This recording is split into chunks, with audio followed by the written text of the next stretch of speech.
on short notice as well. Let me briefly introduce the folks that are going to be speaking to the left of me today. Mr. Joel Allison, who is the President and CEO of Baylor Healthcare System. Mr. Drayton McLean Jr., the Chairman of the Scott and White Healthcare Board of Trustees. Dr. Andre Evats, Chairman of the Scott and White Board of Directors. And Dr. Stephen Sibbett, Chief Medical Officer of Scott and White Healthcare. Now we'll introduce Mr. Allison to start the press conference.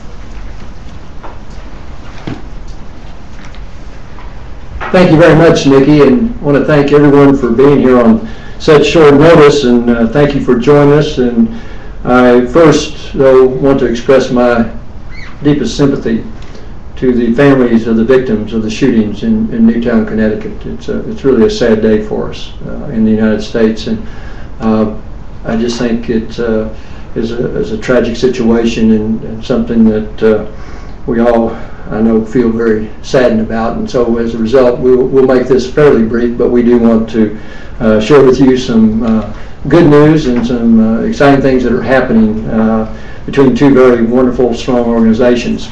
And I think, as you know, healthcare is going through some major changes. With the passage of the Affordable Care Act and that being reaffirmed by the Supreme Court, we know that there are going to be major changes in healthcare. We're going to continue to look at how we can transform healthcare. And that's what we've been talking about, is how can we continue to keep our leadership position. And what I want to share with you is some exciting news.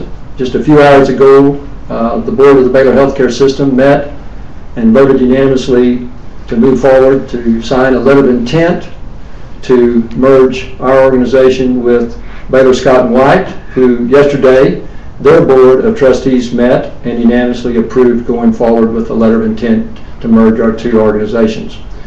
This is an opportunity that we see in the change of healthcare that is occurring in our country, where we will continue to be the leaders. This is two strong partners coming together to truly create a new model of healthcare delivery that really focuses on the patient, on population health management.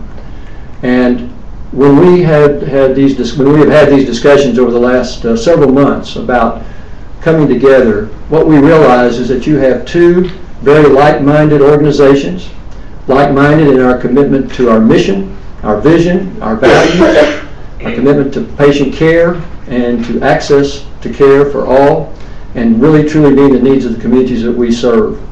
We believe that this new partnership has a wonderful opportunity for us to truly create a new patient-centered integrated delivery system that will be a model of care for the nation, and it is the model of care for the future, we believe. It's a historic day in Texas, and we are very excited about the opportunity that we have as we now move into the next phase of our due diligence. The new organization that will be created is a 50-50 organization for governance. 50% of the board of the new company will be appointed by the Baylor Healthcare System Board, and 50% of the board will be appointed by the Scott and White Health Board. The new company will be known as Baylor Scott and White, and it will have two operating divisions, Baylor Healthcare System and Scott and White. The CEO of Scott and White, Dr. Bob Pryor, incidentally, they're having the same press conference in Temple with our chairman, Mr. Jim Turner, and two of our physicians, Dr. David Winter and Dr. Paul Convery. The first chair, the initial chair of the new organization, will be Mr. Drayton McLean, who is chair of the board of Scott and White. Chair-elect will be the chair of our system, Mr. Jim Turner. I will continue to be CEO of the Baylor Healthcare System, as well as CEO of the Baylor Scott and White Health System. And Dr. Bob Pryor will continue to be CEO of Scott and White, as well as the Chief Operating Officer of the new organization. So again, we are very excited about this opportunity. We think it's transformational as it relates to where healthcare is going. We want to be that model of what we believe will create value for the patients that we serve. And one of the great things about our two organizations is that we have worked together in the past through our association through the Healthcare Coalition of Texas. We are also the only 2 Texas systems that are part of the high-value healthcare collaborative that includes a small number of the leading healthcare systems in the country, including Mayo Clinic and Intermountain Healthcare, UCLA Healthcare, Dartmouth Hitchcock, some of the leading that are committed to quality. And the real value that comes from this is when we were looking for someone who would we partner with in this changing dynamic that we call healthcare today, there was no better partner that we could see than Scott & White. And we are very, very pleased and honored to have this opportunity to move to the next step. So with that, I'm going to ask Mr. Drayton McLean to come forward for some comments. And again, Mr. McLean is chairman of the Scott & White Health System and will be the new chair of Baylor Scott & White. Mr. McLean. Thank you very much. Thank you, Joel, and too, we'd like to also offer our sadness of the events of the day. And it just shows the importance of healthcare systems that are prepared to meet any kind of emergency. But this is an exciting time for, I think, Texas. You have 2 institutions coming together whose Christian heritage of healing is so important. Both Baylor Healthcare, that was the founding of Baylor Healthcare, and certainly the founding of Scott & White. Scott & White's 115 years old, is a little different. It was founded by 2 physicians. And from its inception to today, Scott & White has always been run by physicians. The operation of Scott & White had a physician board that was instrumental, and you're going to meet Dr. Avotz in a few minutes, who is president of that board. And Bob Pryor, who is a physician, also has been the CEO of Scott & White for a little over 2 years. We think this is unique. You're taking Scott & White, which is really a group practice. There are a little over 1,100 physicians who are employed by Scott & White, and they care. This is the health care that comes out of the Scott & White system. And so this is one of the largest group practices in America, and Baylor Healthcare in the last number of years has been moving in that direction. So we're bringing these 2 together. What's unique about this is our Christian heritage of healing. Then the other uniqueness of where 2 organizations are merging, there is no overlap. Scott & White is in Central Texas and goes as far north of a little beyond Waco, and then Baylor Healthcare goes not nearly as far south as Scott & White is. So there is absolutely no overlap, and I think this is where the public really benefits from this, that many times the organizations have conflicting, overlapping areas, and the public doesn't get quite as much health care as they got in the past. There is absolutely no overlap in any way. We're trying to lift the best of practices out of Baylor Healthcare and of Scott & White as we take the new corporation and try to move forward, and to move forward in Texas. This, in our view, brings on the largest healthcare system in Texas, maybe the largest in the Southwest. As healthcare changes, new laws come into effect, this is going to give us so much more ability to deliver healthcare. And as a businessman, we always wanted to be involved with a healthcare system that stretched over a wide geographical area, where you didn't have to get 2 or 3 hospital systems. And here you have one that covers a big portion of Texas, and we think it continue to be expanded. So we think many, many good things come out of this. To show that we feel that this is parity coming together, the boards, as Joel said, there's going to be 14 board members, 14 from Baylor Healthcare, 14 from Scott & White. Jimmy Turner, who has been a friend of mine, and I've done business with Jimmy for over 35 years, and is the chairman of the board of Baylor Healthcare, is in Temple today delivering the same message that I'm delivering here in Dallas. So we kind of changed roles, and that's the way these 2 organizations are going to run. We're going to interact with one another. So we're very excited about this. The people that really benefit from this is the public in Texas. They're going to get better health care. They're going to get the best of both organizations. Both organizations are over 100 years old. So we're merging these organizations together and lift the best practices that we have. So this is really an honor. I've been associated with Scott & White. I've been on their board for 26 years, been the chairman of the board for a little over 12 years. And we're really excited about joining together with Baylor and getting new ideas and new processes. So this is a great opportunity, I think, for the people of Texas to get a better healthcare system. Andre Avotz is a physician at Scott & White. He is the president of the physician board. So Andre, may I invite you to come up and kind of explain how Scott & White functions and then how we're going to continue to learn from Baylor Healthcare. Oh.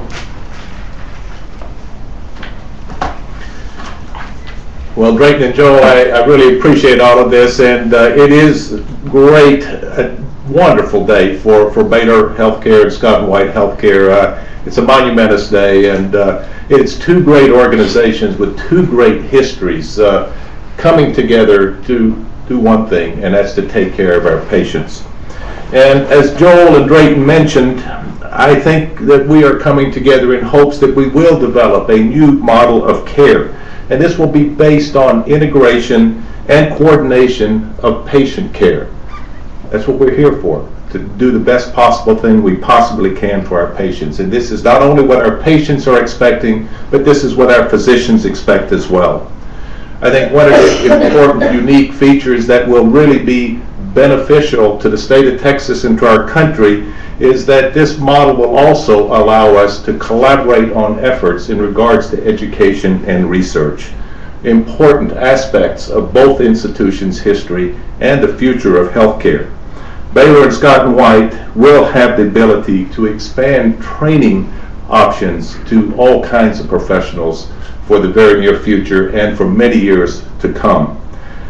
I do think that our medical staffs at this time will remain separate entities and will be independent, but I'm certain that there are a variety of things that we will find in synergies that we can operate efficiently together and expand centers of care and centers of excellence for patient health care delivery. As far as our patients are concerned, I think they will be the ultimate beneficiaries here as well.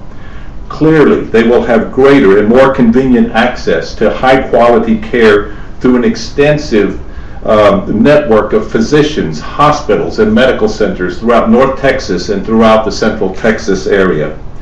Undoubtedly, our patients will benefit from the coordination of care that they can receive at all of these facilities. Our patients will also benefit from improved outcomes, and this will occur because of the ability for our two institutions to share the best practices that will provide the utmost in healthcare delivery. Baylor Scott & White will also have the ability to attract and retain and train some of the best talent, not only in this country, but internationally as well. And of course, all of our patients will have greater access to world-class centers in primary care, cardiology, cancer, transplant services, pediatrics, rehabilitative medicine, and many other areas as well. I think as Joel mentioned, this isn't going to happen overnight. We've got many months of hard work still ahead of us. And it will take some time before this Scott & White merger with Baylor Healthcare becomes official. And we have to go through the necessary approval steps. But it is an exciting time, and we certainly all look forward to enjoying the many benefits of this particular partnership. So thank you, and Nikki, I'm going to turn it back over to you, ma'am.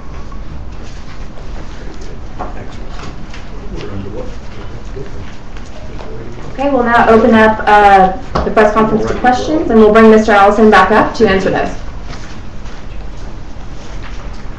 Thank you, Nikki, and let's open it up for questions from the media and folks here. Yes, ma'am. When did talks begin and who initiated them? The talks began several months, been over a year ago that we began having discussions and dialogue, and it really was kind of the synergy of both organizations as we look to the future of where healthcare is going. And particularly since we already had collaborative efforts going on through the Healthcare Coalition of Texas, our physicians have worked together on quality and safety in that environment, and then the high-value collaborative, healthcare collaborative. So we said, you know, as we see where it's going, what if we started working together more closely? And so the dialogue began, and it really was just, it evolved from the past relationships we've had in other organizations. Joel, I think it's important to say we didn't rush into this. No, it was not at all rushed This was into. about a year and a half, and we had similar cultures, but there were differences in the way each was operated, and we had to make sure that we were doing this for the right reasons. So we talked intensely for a number of months, and then we backed off for a period of time, and then we got involved again a number of months ago. So I think it's important to say that this is not something that was rushed into. This was carefully thought through. And it came down, as Mr. McLean said, to the final analysis. As we began to go forward, we felt first it was the right thing to do for our patients. It was the right thing to do for our communities that we serve. It was the right thing to do for our healthcare teams, and it was the right thing to do for both organizations, looking to the future of how we can continue to be the leaders in healthcare. Again, you've got two strong organizations coming together to really transform healthcare in this country. Other questions? Yes, sir. Andre, I guess, talked about the medical staffs remaining separate but finding synergies. I was wondering if you could maybe give an example of the type of synergies that you expect to result from this. Yes, sir. I think Steve Sippett could also answer that, but some of our quality initiatives that we're focusing on, some of our best practices that we want to share, I think that this will only enhance the ability of both organizations to provide the best possible care at an appropriate price. It's all about doing the right thing for the right patient at the right time at the right place, and I think that's the immediate synergies that we will see by sharing some of these practices. Well, I'd like to just emphasize what Andre just said. I've had the fortunate opportunity to work with a number of the Baylor healthcare physicians through our work with the Physician Leadership Network of the Healthcare Coalition of Texas. And really it is about learning best practices from each other, learning to deliver the best possible care to patients, improve access, etc. And we're doing that already. And that's where we began to see our initial synergies. And again, I want to emphasize exactly what everybody else has said. Who's going to win from this standpoint? Patients, our communities. And as a physician who swore an oath to take care of patients, to put patients first, this makes sense. And both our organizations have very strong physician alignment, and this is a clinical enterprise. And when you think about what we're having the opportunity to create to make it better for the patient, is that expanded access to our wonderful clinicians. And you realize we're bringing together 42 hospitals. We'll have 350 patient care sites across the regions that we serve, and really it does come down to the fact that it's population health management, and that's a physician-led initiative, and the commitment to safety and quality requires that our clinicians be very much engaged in this. And one of the keys to transforming healthcare is improving the health of the individual, the population, higher quality, lower affordable cost. Yes, ma'am. Was there anything specific in the changing healthcare landscape and regulations that made both groups look at economies of scale as a reason for doing this? Right. Obviously, the reimbursement's going to change. We know that we're going to be receiving reduced reimbursement. We still want to maintain our commitment to quality. We want to maintain our commitment to the mission, as you heard from our physicians, around medical education and research. Those are mission-related efforts, and as you have continued reduced reimbursement, we needed to find the opportunities for efficiency so that we can continue making those commitments to meet the needs of our communities and the patients that we serve. To become more competitive in our entire area of both healthcare systems, to be more competitive and see how we can bring ideas and systems together to be more efficient. Any other questions? Thank you. We got all day. We will be here. Well, often in mergers, they result in staff cuts. Will that happen in this case, even if it's administrative staff, or do you envision that employment will grow? Well, we're going to continue to keep our two systems operating, as you see, and as we move forward. And again, as we have opportunities, this is going to continue to keep the two separate for a period of time until we come together. We'll be finding synergies in a lot of different ways, as we're both growth organizations, and we've continued to grow our geographic footprints, and so we think there'll be more opportunities. We'll gain the synergies by combining some of the resources that we have, i.e. medical education, research. We will have one of the largest medical education programs, as you've heard, with residents and students in the state of Texas. And then we also will be able to combine our research initiatives to attract, as you heard, the leading scientists and physicians, but also attract more grants from places like National Institute for Health. So we have a lot of opportunities to gain those type of synergies and efficiencies. Well, I know you said that the medical operations and operations in general will remain separate, but does that include administrative duties, payroll, all of that back office stuff? As we go through this next phase, which is the due diligence, we'll look at what are our opportunities for continuing to create value. Joel, if I could comment on that, I've been involved in a number of mergers in the private sector, and usually when you merge two organizations, there's overlap, and you need to eliminate the overlap. That's the beauty of this merger. It just makes so much sense. We're wondering why we didn't do it a long time ago. And because there is no overlap, we're not going to have to eliminate any practice of medicine, that they're separate, and we can enhance each other, and we want to grow in the area. There's a lot of room to grow in the footprint of the two healthcare systems. So I think it will expand, not contract. If you were designing something to merge, this is like taking an MBA course somewhere and you're doing a case study. This is the right way to have done this, and I think it will make a good case study someday of there's not inefficiencies in overlap. So we want to expand within the footprint we have and learn the best practices of both organizations. Yes, sir. Moving forward, what do you expect your biggest challenge to be in making this a successful merger?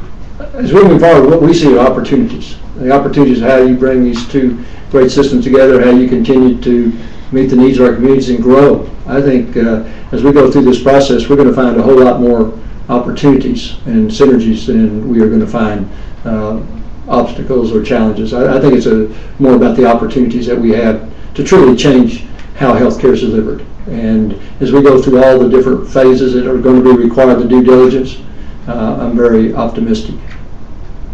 I think one of the other advantages is the new board for the new holding company. There are going to be 7 members from Baylor, 7 members from Scott and White, and we can learn from each other. We've kind of each been sitting in our own area and trying to improve with what we knew. Exchanging ideas from the board level is really, I think, will be very effective. Questions? Any others?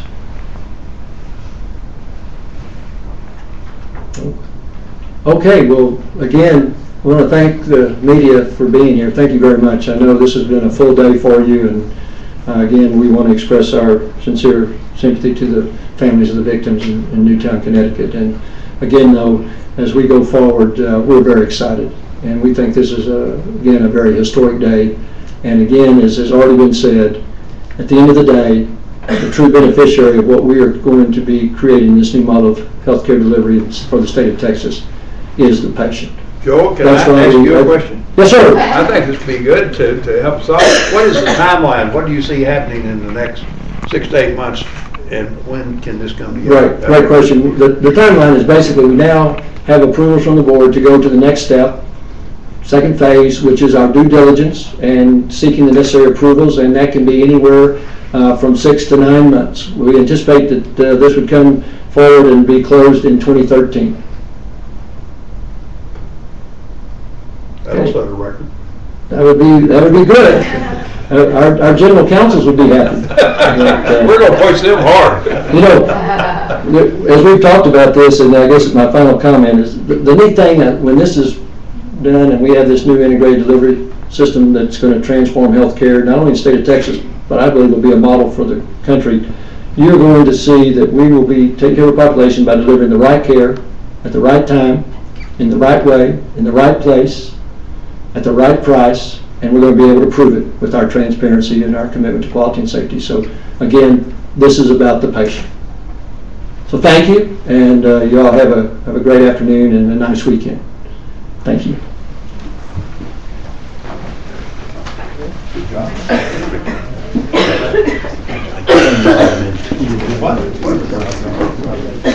See, 'cause I'd be with me.